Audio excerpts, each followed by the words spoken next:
On April 5, 2007, the Ocean Conservancy hosted a memorial service in Washington, D.C. to honor the life and memory of Miss Frances Velay. About 70 people attended, coming from Washington, D.C., Maryland, Massachusetts, New York, Pennsylvania, Oregon, and Virginia. Many of them provided individual reflections on what Miss Velay meant to them. Clearly, she will live on in the minds and hearts of many people who dedicate themselves to realize her vision of love and respect for life in all of its forms.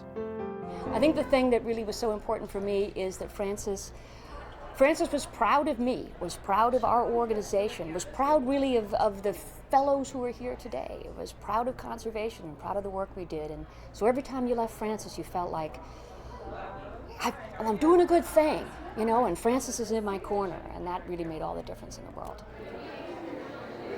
Each time we visited her, we left refreshed. There was a twinkle in her eye, and she taught us a lot with each of our visits. It was really a very, very remarkable experience and a truly remarkable woman.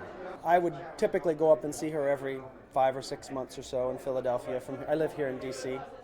And frequently my wife would go, sometimes some of my staff members, sometimes a friend, and we would just sit for a couple hours and talk, typically about turtles, but just telling stories. When I would come back, I would send her a wooden turtle or a Fijian cannibal fork or something that had turtles on it, along with a letter asking how the ducks were, and she would always write me back and tell me the story of the ducks. There was a fierceness to her that would come through. It came through, and I try to convey this to the people that we train and bring along, that we have to have fierceness, but it has to be grounded in love. And people like Miss Velay, whether they articulate it or not, that's where they come from. They have a fierceness, but it's because they love something. It's not about an ideology. It's a love of the natural world and of turtles and of those ducks out back and of the broader ecological spectrum. When you went to visit, she would say, "Oh, I got your postcard from so-and-so," and talk about what you saw in the postcard. And it was that was very touching, because those are small things and don't take a lot of time, but those things really mattered to Miss Velay.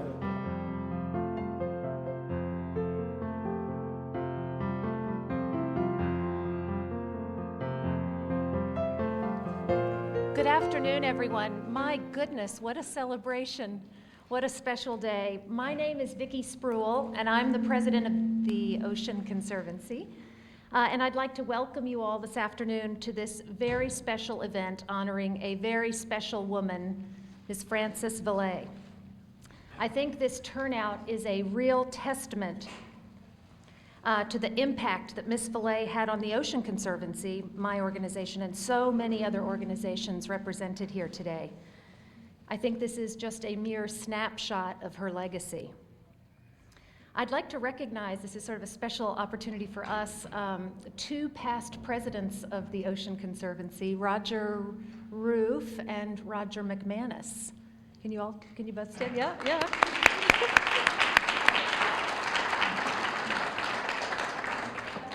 And so many other board members and friends from our organization and so many other organizations. So thank you all for coming. I have a couple of announcements. This event is being videotaped for Miss Velay's family, who could not be here with us this afternoon. And if you have written tributes with you today, or if you'd like to offer a written tribute for a tribute book that's being prepared, you can see Charlotte Meyer. And thank you, Charlotte. And then also, if you'd like to make remarks, we just would ask that you wait for a mic and state your name and where you're from, again, to help with the videotape so that this all makes sense. So now I'd like to introduce the Ocean Conservancy's board chair, Cecily Majerus, who's going to start the process of sharing a few personal reflections. Thank you very much.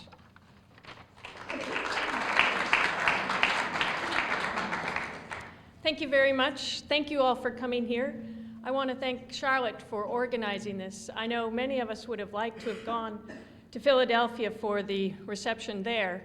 And we weren't able to. Some of us live far away, and some of us it was sort of short notice. But Miss Velay was such an important person that I think we all really wanted to express how much she meant to us and what she meant to our organizations. And it's really nice to have everybody come together like this and be able to do that, because we all in this room know what a really unique and what an amazing woman she was. So that's, it's very good, and it helps bring closure to a very sad part and a phase in all of our lives that we are sorry that is over. But her legacy lives on in many, many ways. It is an honor for me to be able to speak about Miss Velay, because I think all of us in this room, we are all involved in trying to protect the environment and protect special places and special creatures. And so in that course of that work, we've come across some amazing people and some really unique and amazing individuals. But every once in a while, there are some people who really stand out. And they stand out because they make you see the world differently.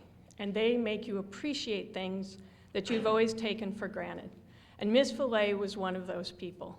And it's just, we all know she was incredibly generous. And for her support, that alone sets her apart. But what was amazing to me was why she gave, and why she gave so generously. And she gave because she cared about nature. She really was one with the community. That's what she cared about. That's what she was part of.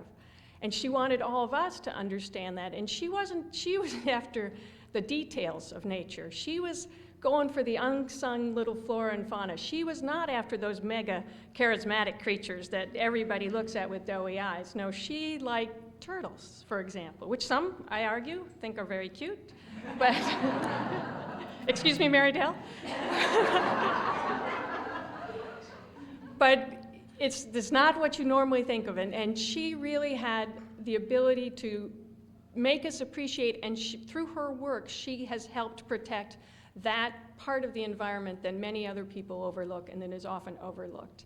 And an example is why one of the reasons it was such a treat to go visit her, and many of us as staff and board members would always look forward to the opportunity to go up to Philadelphia, is because when you were there, it was just an amazing experience. I went up there one time, and I think I might have been with Kathy. We were visiting, and she had some mallards that were nesting in the backyard. And it's like, oh yeah, mallards, nice, you know, mallards, you know? And but she then started explaining to me all the stuff they had been doing. She was watching and learning their behavior, understanding their personalities, their characteristics, and she pointed out to me something I took absolutely for granted and made me realize what an amazing creature, what an amazing thing a mallard is, which, you know, you never think twice about. And that's why I always liked going there, is because whenever I left, I knew I had just been in the presence of somebody really special and somebody who made me appreciate the things I took for granted and the world around me in a way that is something I will still treasure, and it makes me stop and give pause still. So I really appreciate Miss Velay, and all that she has done for our organization. I mean, she, after all, went through 3 of our presidents and 3 name changes for our organization. And she stuck with us for all of that. And I really appreciate her generosity. She was one of those donors who not only gave you money, but she knew what she was giving it to you for. She asked you about it. She asked your progress. She asked you why you weren't doing what you were always supposed to be doing. She knew what was going on, and she always pushed you to do harder. And so we appreciated that. We welcomed that. But what I think I treasured the most from Ms. Velay is that she really gave of herself. And that is what I took away from her, and that is what I appreciate. And it was very special. So it's an honor to be able to speak and talk about her, because she was a unique woman. So now I would like to introduce Kathy Bricker, who perhaps knew Ms. Velay better than many of us in this room and had a unique relationship with her it was wonderful. So, Kathy.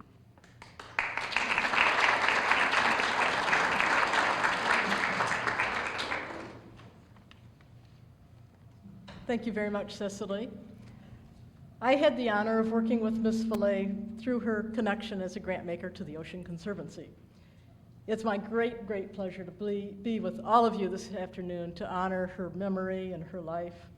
She definitely has meant more to me than any other person I've worked with in the last 15 years. What did she do? Well, on the personal front, she taught me about the importance of positive thinking and optimism. She faced a lot of challenges in her life, yet she always found something to smile about, and she had a wry, delightful sense of humor. In Ocean Wild's film debut by Feodor Pitcairn, one of our board members who's here today, when she accepted an award that we gave her, she declared one reason she likes the Ocean Conservancy is that they always bring me presents. And I like presents. But she's the one who gave the biggest presents to all of us.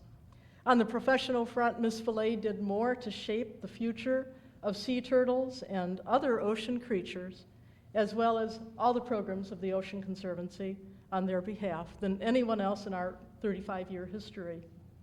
She gave her money in significant amounts, and she also gave her time. She faithfully responded to, I think, every one of our Ocean Action Network alerts. She called her legislators, she wrote letters to decision makers to urge them to do the right thing. She even ventured into the computer era and was an active electronic activist. She gave her talent. She edited articles for us. She provided feedback on public messaging issues. Vicky's going to miss that, but including when we changed our names several times. She supported that. Lastly, she gave all of us her friendship and her personal encouragement. She urged us to keep up the good fight even when times were difficult. Usually, funders give on one or maybe two of these fronts, but rarely do they hit on all cylinders like she did. So I feel like we've all lost a close family member as well as an active advocate for our issues when she passed on. How to portray her? Panaphil, the creative name that she gave to one of her turtles as well as to her conservation foundation, really describes Miss Velay herself. For she loved all life, not in the sense of a traditional love, but in the sense of respecting that all creatures had a right to exist just by their inherent nature, regardless of their usefulness or not to human beings. She firmly believed that we humans should take our stewardship role more responsibly. In her apartment were a number of her original works of art, and they reflect the animals that she loved as well.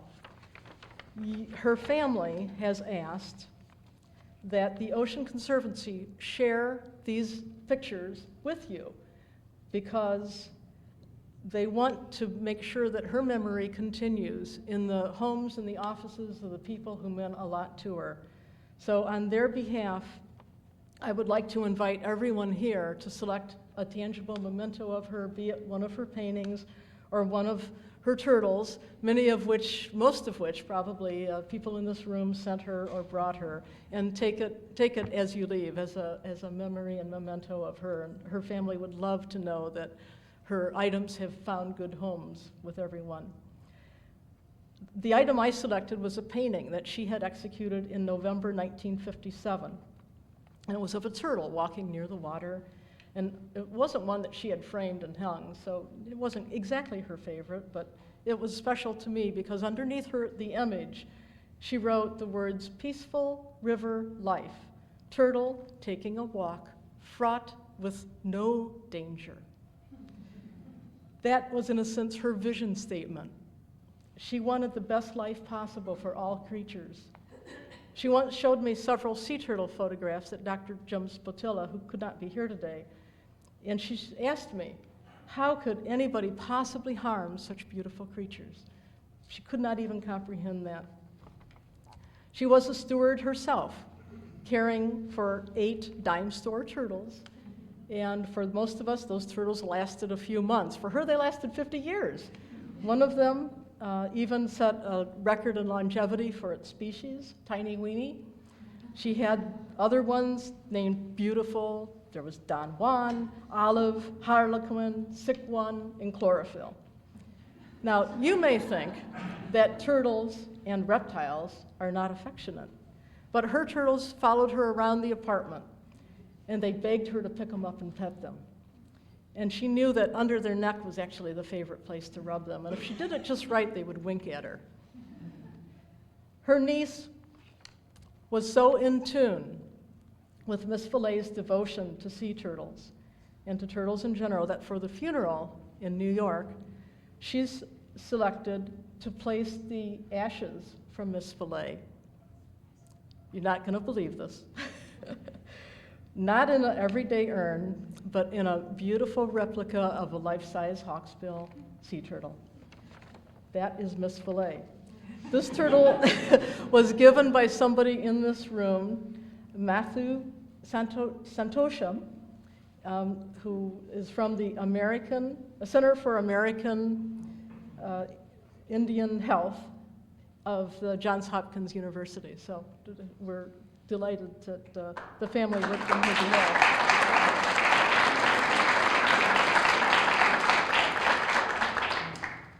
Besides turtles, Miss Velay raised chameleons. They and the turtles, and later the mallards that Cecily referred to, formed a bridge, I think, to other creatures that she protected through her philanthropy without ever really knowing the others in the wild state. Lucky for them, and lucky for us, she took her inherited money very, very seriously and responsibly. She worked hard to manage it, to grow it, to give it wisely. She herself lived frugally, seemingly above material possessions. She bought first-class airplane tickets for each one of her turtles when she had to travel with them. And yet she struggled to climb onto a bus once she had given away her car so that she didn't have to spend money for taxi cabs. Remarkable person. She persisted in living in a very humble apartment in a sort of a shadowy part of Philadelphia, sparse furniture and just a few plates and glasses. She was small in stature, she was small in voice, and yet she was a giant in understanding and in intelligence and in her generosity. I am grateful for having shared some of my life with this remarkable individual and to be carrying forward to protect all the life that she loved. Miss Velay, thank you. It's my honor now to offer the podium to others here so that you can share in the celebration of her life.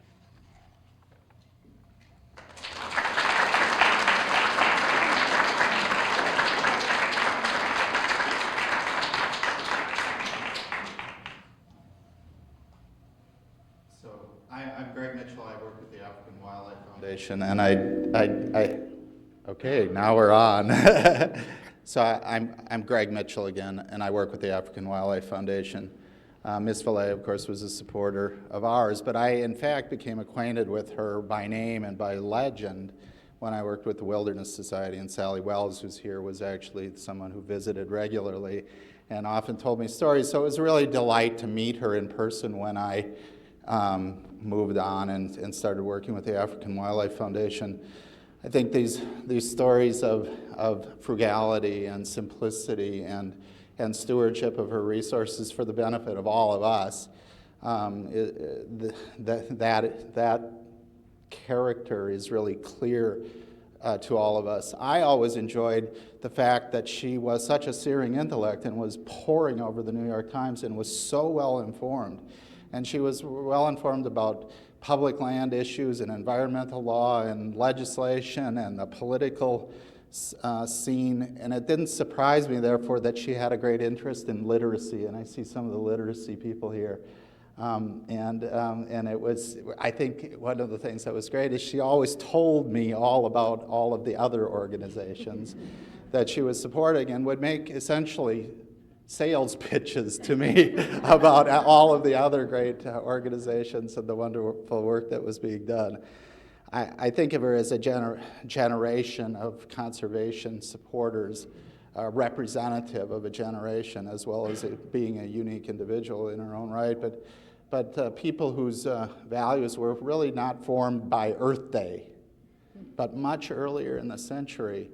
And there are many people still alive of that generation, but I think we need to be really mindful of the fact that the sort of the Dust Bowl Depression era conservationists are very, very special in the legacy of conservation support in the United States, and she was really one of the most wonderful. I will say that speaking of, sort of the charismatic megafauna, I once went through our calendar and looked at the different wildlife featured, all the big five of Africa and other wonderful critters. And I was telling her about stories of my own travel and which of the photos in that calendar were in fact taken on a trip that I took, etc. We looked at a cheetah and she went, "Ooh, I don't like those cheetah." And I was like, "Oh, okay, that's interesting." Yeah, moving along. And so she finishes and she closes it and says, "What do you think my favorite is?" And I said, "I'm not sure." And she said, "The rhino." And again, I think it's like the turtle, that she loved the rhino, this quite unusual prehistoric creature, in fact. And anyway, it was always a treat in many ways to go visit her, and we are so grateful to her, and I know all of you are as well. So thanks. Good afternoon to you. I am Kenneth Woodson, and I'm here today representing the Philadelphia Zoo. And I just wanted to say this is such a wonderful, glorious day to have such a ceremony. With the crisp air and the sunshine, it takes your eyes off of and your mind off of the negative reasons to have a memorial service. And it's wonderful to see the breadth and the depth of the contact that she's had with so many individuals and so many organizations. So on behalf of the Philadelphia Zoo, the board, staff, and volunteers, we just want to express our sincere condolence and also to share a few words with you regarding how she connected with us and how her generosity affected our lives and what we did with her. She became known to us over 10 years ago and expressed her interest in turtles, which all of you know, and she visited us quite often. And she was one of the few individuals who had an opportunity to visit behind the scenes and to do something that civilians don't often get an opportunity to do. Civilians are defined really as non-reptile keepers. Civilians. So in their world, I am a civilian because I am not a reptile keeper. So she had an opportunity to actually handle and stroke and caress one of the infant, newly born Galapagos turtles. That was a wonderful opportunity. There isn't anyone else other than the head keeper who gets to do that. That also demonstrates the level of faith and trust we had in her. We understood her connection to them, we understood how she felt about them, and we felt very comfortable sharing with her in that way. But after she visited with us, she wrote us a letter, and I just want to share some of her notes with you. Won't be long, I just want to share a few notes. It says as follows: "I was especially touched by the trust you showed in me, letting me handle the baby Galapagos newborns, such valuable tiny creatures. I hope that my few strokes will bring them good health and long life." Her enthusiasm, of course, for reptiles was inspiring. And because of her inspiring words, because of her generosity, and the way that she has handled her resources, we are inspired to move on to do hard work and hopefully groundbreaking work with reptiles and other exotic animals long into the future. Thank you. Thank you. My name is Mathu Santosham, as you all heard. It's very emotional for me to see that turtle there and to know that she is buried with that turtle. And I understand the turtle is looking at Statue of Liberty. So that's just wonderful. Ms. Velay, to us, I direct a Center for American Indian Health. To us, did something very different for probably most of you. She not only loved animals, she loved people. She had a particular place in her heart for the American Indian people. We did not approach her initially. We got an unsolicited donation, and we went to visit her to thank her, and then we couldn't stop going back because you all know how warm she is. She also had a tremendous sense of humor. You know, we would, back about 4 years ago, I visited her with one of my colleagues, Allison, and she would always walk us out when she was able to. She would come downstairs, And she fell over, and I said, "Oh my God, Miss Velay, are you all right?" She said, "I'm fine." She got up and said, "The trouble with most old people is that they don't know how to fall." So you just need to know how to fall.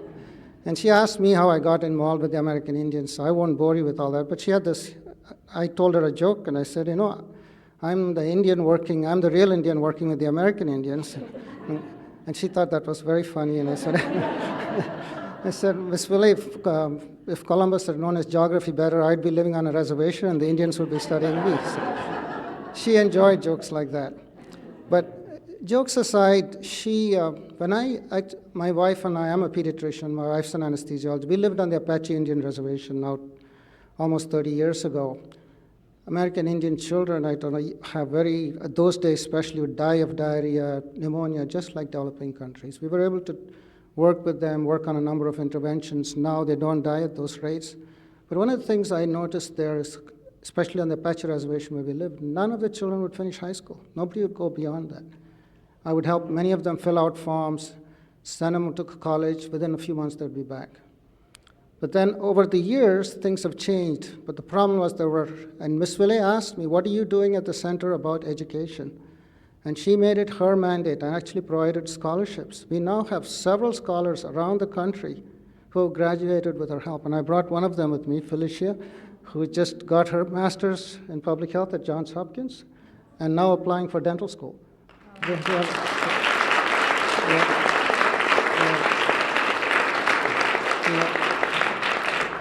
We have a fourth-year medical student at the University of New Mexico, also somebody that Ms. Velay supported, and I could just go on and on. But she always said to me, what all of us know is that you can feed a man a fish, but you can teach him to catch a fish, something like that. But she knew it the right way, but she really believed in it. In fact, I was totally devastated. Last week I was actually in Australia in Cairns. I travel a lot to different countries for conferences and so I always picked up I recognize many of those turtles. I was in Cairns, Australia, and I turned around to my wife and I said, "That turtle's beautiful. Miss Velay would love it. I think I'm going to buy it." And, that was my reaction. And that's how close she was to the people. But in our gratitude, to show our gratitude and how much she means to us, we have put aside some funds from the center to create a scholarship, Francis Velay Scholarship for Masters of Public Health. So every year, there will be an American Indian student who graduates with Francis Velay Scholarship. Thank you very much. I'm Sally Wells of the Wilderness Society, and I remember especially the first time I ever went to see Francis Velay. I always pulled the chair right up in front of her because I never could understand a word she said, or could I hear her. And so I said to her, "Well, you must just love the French." She said, "I hate the French." And then one of those pictures with her crawling around the floor with the radiator in the back, I thought one time I was there and the sunshine was in my eye and she was about at least 85. She leapt up on that radiator and pulled the blind down so it wouldn't bother me. And she just was a wonderful woman. Greg reminded me that the Galapagos, I had been to the Galapagos right before I went to see her one time. And I took my pictures up there. Well, most people would say, "Oh, nice." Yeah. Well, she spent the whole visit going through every single picture, loving every second of it. So she was a great woman. And I should say that she loved Bill Meadows, the president of the Wilderness Society. And she just was a good, spectacular giver who made you feel so good when she gave money to good causes. So, thanks.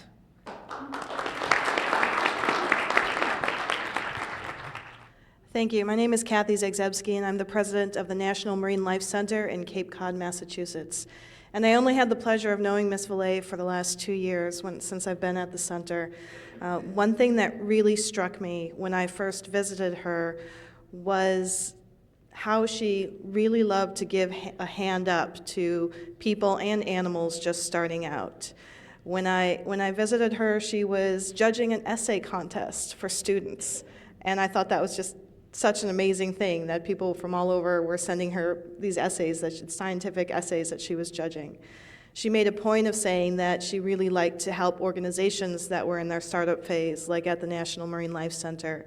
And I'm pleased to say that thanks to her support, we released our first rehabilitated, cold-stunned Kemp's Ridley sea turtles last summer, and she enjoyed seeing those pictures very much. The third example that I really have of her giving people and animals a hands up was last week when I was at a sea turtle conference in South Carolina. And I knew that this reception was coming up, and it was my first turtle conference. And let me tell you that reptile people are a breed unto themselves. It was amazing to me every time there was a presentation by a speaker of particular interest, be it an outstanding student or a grassroots organization doing amazing things. When they got to that last slide where they said, thank you to our supporters, a lot of the supporters on the slides were represented in this room, but and the Panafil Foundation was on so many of those slides. And I just thought it was a wonderful testimony to Ms. Velay. And I would like to say that my staff did vote to name one of our current patients after Ms. Velay, not after her, after the Panafil Foundation. So we will hopefully be releasing Panafil later on this summer. So on behalf of the board, the volunteers, the staff, and especially the patients at the National Marine Life Center, thank you, Ms. Velay. We miss you. My name is Sandra Gold, and I'm the CEO and president of the Arnold P. Gold Foundation, something I bet you've never heard of, but I'm beginning to understand that that's something Ms. Velay liked to do.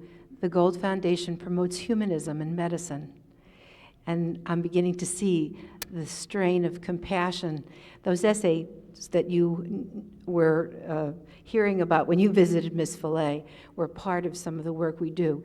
And I remember her as a very challenging person. She loved good ideas, she loved pioneering work, and she was a great activist. And she often challenged us because she said, well, how do you promote humanism in medicine and compassion? And one day I brought her a book of poetry about a little boy named Sam who had died. And it was a book that we were having medical students read and have discussions about. And she called me up and she said, you know, Sandra, this is a very tough book. I'm worried about those medical students and they're going to be upset. Her compassion was unlimited, and any species, wildlife or human, was a part of what she thought was important. And we're very proud to know that she elected to have the Humanism in Medicine essay contest named after her, so that we'll have a constant memory. I will miss sending those essays off to her because she was very critical of them and a wonderful judge. So like all of you, we'll have something always to remember of Ms. Velay and her spirit and her wonderful, wonderful compassion for all of life.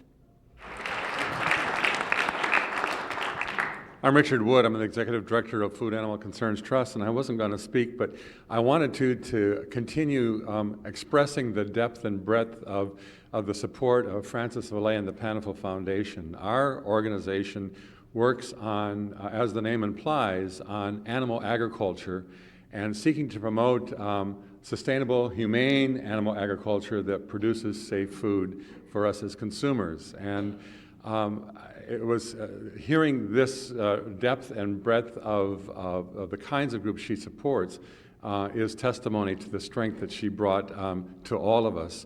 There were several other factors that she brought that I think are good models, that she modeled, I think, for any foundation or group that is funding organizations that are nonprofits such as ours. One is sustained giving.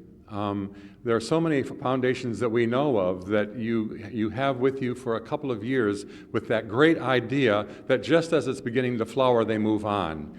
That was not the Panafil Foundation, and that was not Frances Velay. And it was that kind of sustained giving that allowed us to take risks and to make a difference because of that support.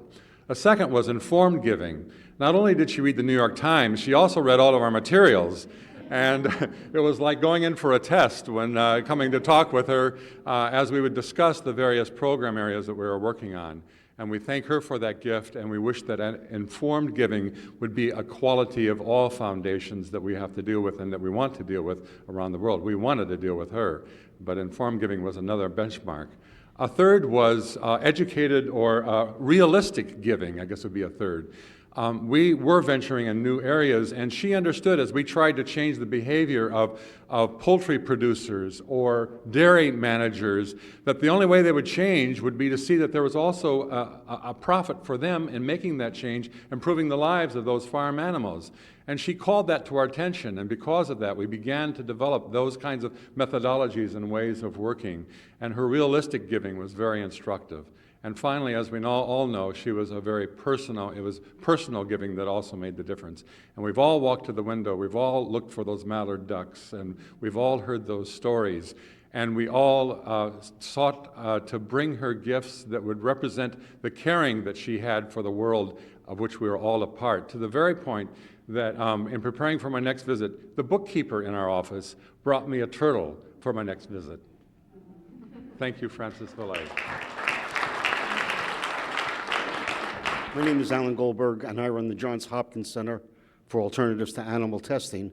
And again, speaking to the breadth of her philanthropy, we deal with laboratory animals and science. And when I would visit her, she not only talked about the animals, but she wanted to know about the science. What were we looking at? Why were we doing what we were doing? And how did it help people? That was one of her things. But I remember on one of the trips, which was on a Monday, I found out a very unique thing about Mrs. Velay, and it was really impactful. Of course, I did my homework and I read the New York Times before I went up, which I did anyway, but you read a little bit more closely. And in the conversation, I said to her, "Did you see the article on whatever it was on Sunday?" And she looked at me and she says, "I never read the Sunday Times." I don't know how many people know that. She never read the Sunday Times. She said, "It would take the whole day, and you have to spend your time better than that." So she really did impact, because she made me think about the issue of how do you spend your time on some issues, and she'll be missed.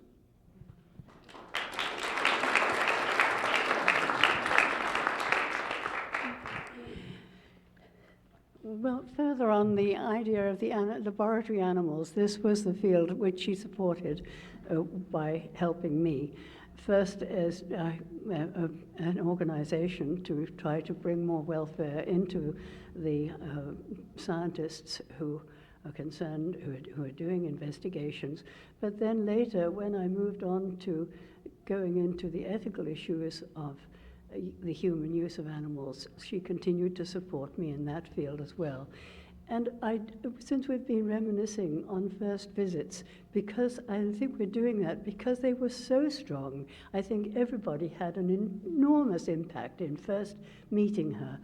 And the thing that sticks out in my mind was that at some point in the afternoon, she said, "Oh, come on, I've got to show you something in the kitchen." And we went into the kitchen, and there was a lettuce leaf on the table. And she said, "Look, there's a spider there." So we talked about the spiders, but there was no creature that she didn't care about. And it was just, she's one of the most remarkable, perhaps, well, I should say the most remarkable person, I think, that I've ever met.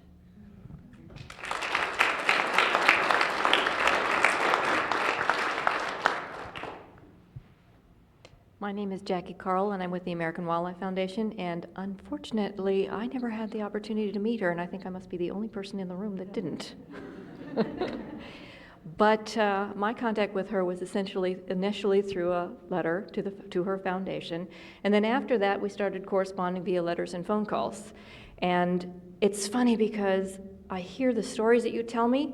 I know them all. I think I know all of you guys just because I've heard these stories. I know those ducks. I knew which ones came back, which ones didn't come back, which eggs hatched, which eggs didn't hatch, and the fact that she didn't like opossums because they ate the eggs. So she was a really wonderful person, and the thing that I wanted to bring up is that, yeah, her giving was really important in as much as it was sustained. It was informed, which allows us to do what we need to do. But it also recognized individual animals, individual people, and the importance of taking care of all of those. We not only take care of individual animals, every single turtle that we ever took care of that had a cracked shell that we had to fix, and all the little kids that we educated to care about wildlife. And she really recognized the importance of the individual animals and the individual people. And I think she made very sustained work. Her work is going to go on through those individuals that she helped us take care of.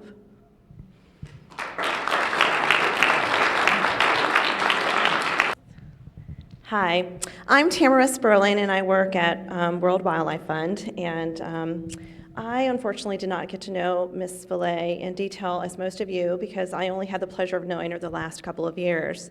And but that doesn't mean that World Wildlife Fund, there were plenty of people there, as Amelia can attest to, that went to visit her quite often. And she loved our past president, Catherine Fuller, immensely. And Catherine did want to, offer her condolences, and she could not be here today, but also loved Miss Velay just as much, I think, as Miss Velay loved her. But I, too, like Sally, could not understand her for the life of me, and had to just grab that chair, and I pulled it right up next to her so that I could hear, just everything that she had to tell me, because I have to say that she's probably the best donor that I have ever have visited with, because of her stories and her vast knowledge of everything that happens in the world. And it was really, really lovely every time I had the opportunity to speak with her, and I never left without learning something. And that was absolutely like the best. And I spent most of my time visiting with her, reading to her. And I know on this one particular day, I said, well, maybe the next time I come back, I will bring maybe like Thoreau or, someone like that to read to you. And she's like, oh God, no. Like she was quite adamant about what she liked and what she didn't like. And you're right, she did not like French, because I think I brought up another French author, Marguerite Yourcenar, and she just was, yeah, whatever. But another time that I read to her our annual report, and it's a little embarrassing for us at World Wildlife Fund, but she asked me as she was going through the pages, and as we've all described, slowly turning page by page, looking, taking everything in, and she gets to our section on the Galapagos, and there's no photograph of a turtle. And so, she says nothing. She goes page by page to the very end. She looks for her name in the little acknowledgement section, and so she closes the book, and she sits there, and she takes a moment, and finally she says, there's no photograph anywhere in this annual report of a turtle. What do you have to say about that? I'm flabbergasted. I'm just like, I honestly, I have nothing to say about it. I don't know. So, but thank you, the Ocean Conservancy, for bringing us all together. I think that's what it's all about with our donors. It's a wonderful thing. If she, saw us all sitting here today, I think that she would feel that she's accomplished the best thing, and that's bringing us all together. So, thank you. Foundation. And before then, I knew Ms. Velay from my work at the United States Trust Company. We were one of her advisors, financial advisors. I, of course, loved Ms. Velay because she was so much shorter than I was. That was very appealing to me. What's very clear hearing what everybody has to say is how frequently we all thought about her on trips, personal time as well as business trips. It was very interesting how she could inspire you so that whenever you saw a turtle, you thought of her. And you thought, well, I have to bring this to her because of the tremendous loyalty that she inspired in us. But part of that was matched by the loyalty that she showed to so many of us and the organizations that we're involved with. And I think that's one of the hallmarks. And I just have to make one other comment because nobody has spoken about her driving. And, because when I first started to visit her, she still drove, and although she did live an extremely modest lifestyle, and if those of you here did not visit her, you don't know how modest it was. In fact, the first time I went to visit her in Philadelphia with a friend, and we told the cab driver at 30th Street Station where we were going, he said, well, you can't be going there. You're dressed the way you are, you can't be going to that neighborhood. We said, no, that's where we're going. But she insisted at the time that I first met her on driving us back to the station. And she had this huge car. It was the one luxury I think she allowed herself. It was enormous. And I told this story in New York that I always sat in the back. My colleague sat in the front. And as she was driving, peering over that steering wheel, she would look back at me to make sure. And it's like, look out for that truck! But that's who she was. She insisted that she drive us to the station when she could. And when she couldn't, she insisted on walking us to the door because she appreciated the fact that you did come to see her and that you did want to explain what you were doing and that you did want to hear what she had to say. And she had to say a lot. And I think that she was an extremely special person. And the fact that so many of us are here from so many different parts of the country attests to that. And she'll certainly be missed.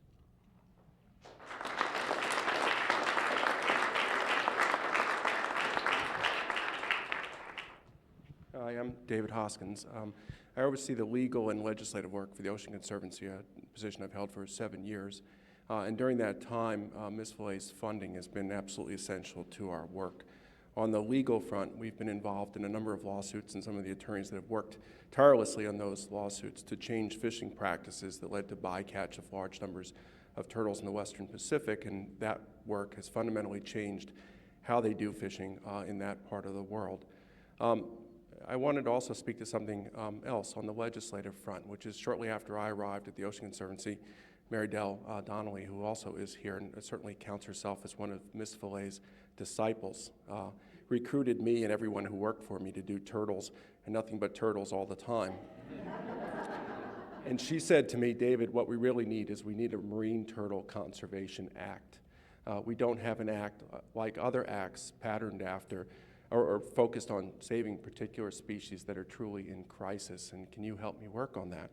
So we sat down and we drafted the Marine Turtle Conservation Act, and with her help and the help of a number of other people, both inside and outside our organization, that bill was enacted in 2004.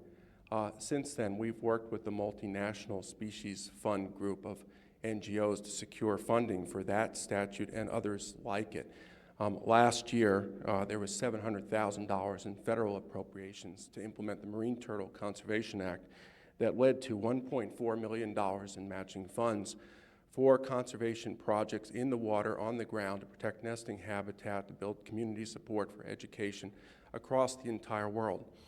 Anecdotally and coincidentally, I went back to my office after our board meeting, our own board meeting, finished up at noon today, and there was Will Cook, one of our legislative staff who never met Ms. Velay, with marine turtle conservation fact sheets laid out, 40 of them, along with supporting materials, including a letter from the likes of George Miller and Don Young, two congressmen who are not known to be particularly close with one another, asking for support to the tune of $1.5 million next year in the appropriations process for the Marine Turtle Conservation Act.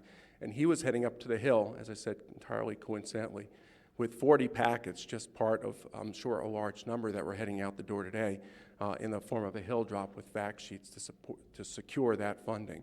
So I just want to say that obviously she's touched a lot of our lives in terms of the work that we've done and that she's made possible. But what's, I think, most probably significant is that the seeds that she's sown has certainly borne fruit, if I haven't mixed my metaphors, in terms of the future as well. So I just want to extend my thank you for all that she did to make that possible.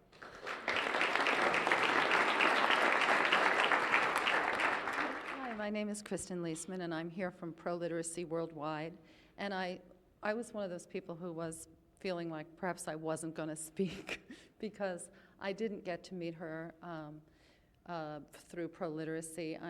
I'm here actually representing the long list of people at our organization who, some of whom have left our organization. She survived all of those people who did have the privilege of meeting her, and I can tell you that our files are full of cherished stories, not unlike the ones that you've heard today.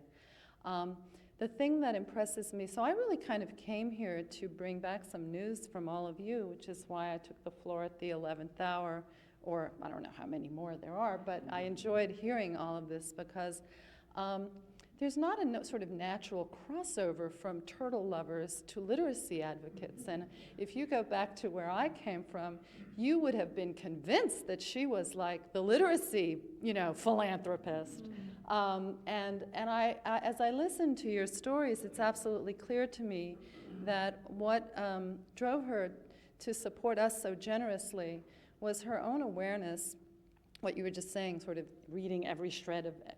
You know, that the privilege to read and the privilege to study was what gave her access to her knowledge base and her ability to take action and her ability to be such a responsible and austere but generous philanthropist.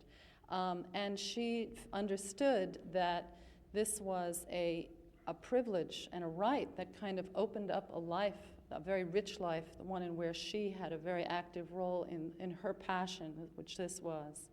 And that the rest of those people who in our country and globally who cannot read would never have a chance to have that kind of access. So we were very fortunate that she understood that, and she was also a very strong advocate, as my colleague here said, for humans as well as turtles.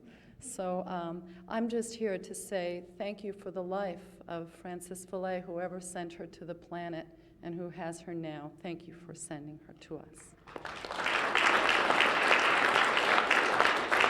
And if you don't mind, in the interest of time, I would like to offer the microphone to Barbara Paul Robinson, who was Ms. Frances Velay's representative, who will close with a few words. And Barbara, thank you. Thank you.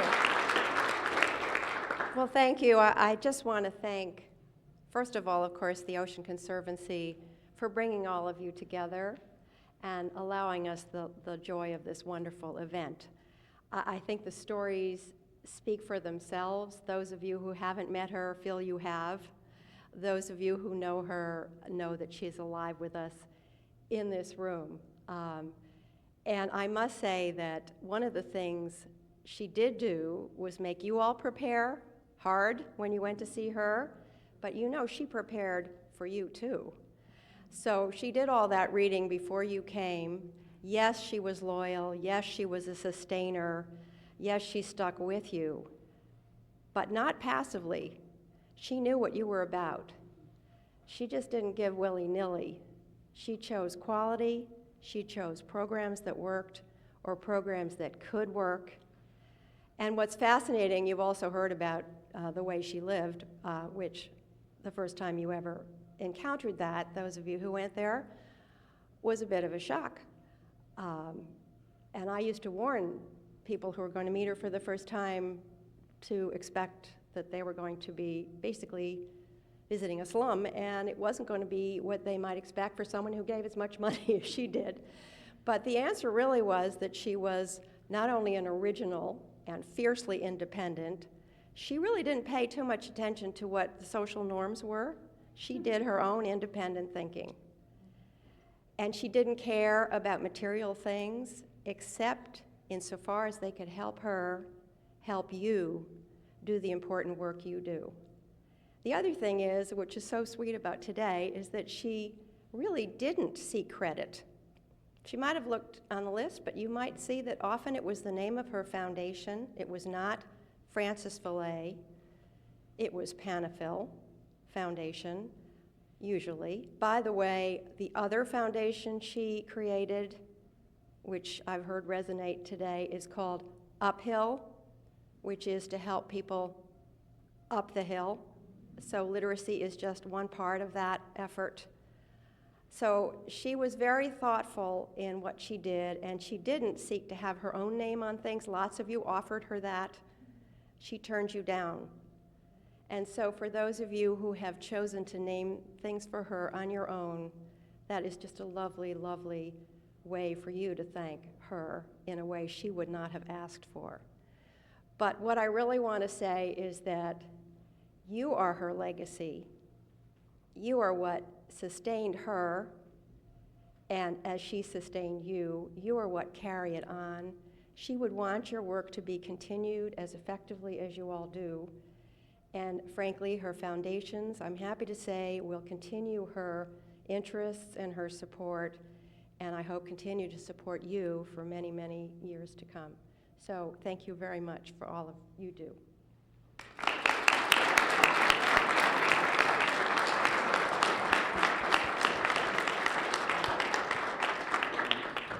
This is the close of our event. We invite you to continue meeting and greeting each other for the next few minutes. And as you are leaving, please fill your pockets with turtles and anything that you see out there. Ms. Velay would love to know that her knick-knack collections were in your offices and your homes. This artwork that you see here is her artwork. If there is something that touches you or moves you, please do take it with you. And thank you all for being here.